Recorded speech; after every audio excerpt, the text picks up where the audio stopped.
Hello friends, welcome back to my channel. இன்றைக்கி நம்ம ரொம்பவே சூப்பரான ஒரு மட்டன் குழம்பு ரெசிபி தாங்க பார்க்க போகிறோம். ரொம்பவே டேஸ்ட்டாக இருக்கும். இதே மாதிரி ட்ரை பண்ணி பாருங்கள். இப்போ வாங்க எப்படி செய்யலாம்னு பார்த்துடலாம். நம்ம இதை குக்கரில் தாங்க செய்ய போகிறோம். குக்கர் சூடானதும் 2 டேபிள் ஸ்பூன் அளவுக்கு எண்ணெய் சேர்த்துக்கலாம். எண்ணெய் சூடானதும் பட்டை, அன்னாச்சிப்பூ, கல்பாசி, சோம்பு சேர்த்துக்கலாம். ஒரு பெரிய வெங்காயத்தை நீள்வாக்கில் கட் பண்ணி எடுத்து வச்சுருக்கேன், அதையும் சேர்த்துக்கலாம். 2 பச்சை மிளகாவை சேர்த்து நல்லா கலந்து விட்டுக்கலாம்.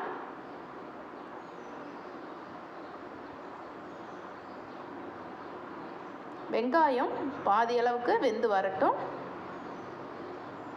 இப்போ பாருங்கள், இந்த ஸ்டேஜில் நம்ம 1 டீஸ்பூன் அளவுக்கு இஞ்சி பூண்டு பேஸ்ட்டு சேர்த்து நல்லா கலந்து விட்டுக்கலாம். இஞ்சி பூண்டோட பச்சை வாசம் போகணும்.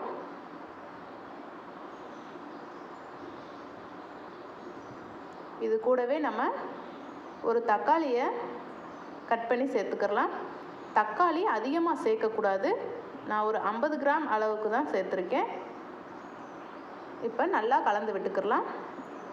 கொஞ்சமாக கருவேப்பிலை, கொஞ்சமாக புதினா இலையை சேர்த்து நல்லா கலந்து விட்டுக்கலாம். இப்போ தக்காளி நல்லாவே வெந்து வந்துருச்சு. இந்த ஸ்டேஜில் நம்ம வாஷ் பண்ணி வச்சுருக்கிற மட்டனை சேர்த்துக்கலாம். நான் 1/2 kg அளவுக்கு தான் மட்டன் எடுத்திருக்கேன்.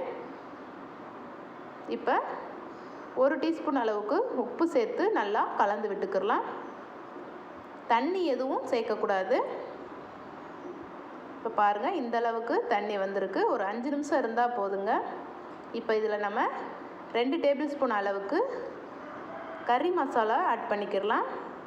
1 டீஸ்பூன் அளவுக்கு வீட்டில் அரைச்ச குழம்பு மிளகாய் தூளை சேர்த்து நல்லா கலந்து விட்டுக்கலாம். ஒரு 5 நிமிஷம் இருக்கணுங்க. உடனே தண்ணி சேர்த்துடக்கூடாது, டேஸ்ட்டாக இருக்காது. இப்போ பாருங்கள், இந்த அளவுக்கு நல்லா கலந்து விட்டாச்சு. இப்போ இதில்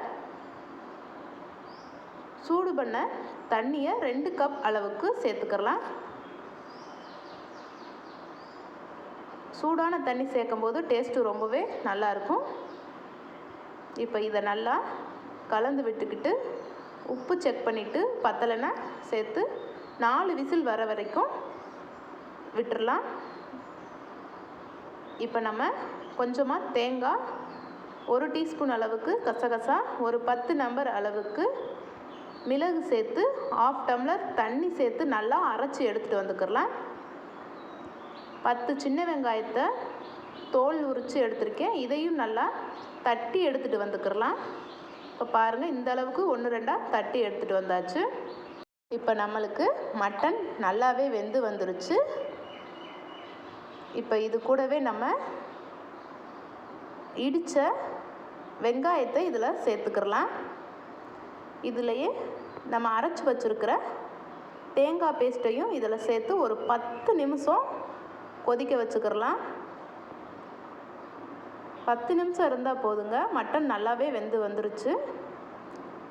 வெங்காயம் லைட்டாக வெந்து வரட்டும். இப்போ பாருங்கள், 10 நிமிஷம் ஆயிடுச்சு.